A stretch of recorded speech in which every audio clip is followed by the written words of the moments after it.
C'est donc cette idée qui a germé dans l'esprit de tous les grands de la tech, c'est de se dire finalement l'énergie du soleil, hein, c'est la plus importante, c'est la plus largement disponible.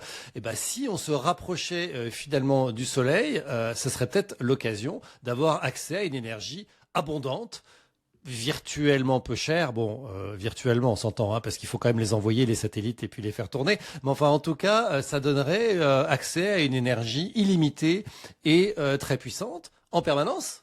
Il n'y a pas de cycle jour-nuit, hein, à part 70 minutes par an aux équinoxes, mais enfin globalement ça marche 99,3% de l'année en illumination, en tout cas quand on est en orbite géostationnaire, et on capte beaucoup plus d'énergie en provenance du Soleil quand on est en orbite que quand on est au sol. Globalement, c'est 20 à 50 fois plus d'énergie récupérée. Comment on fait pour communiquer entre la Terre et des data centers dans l'espace?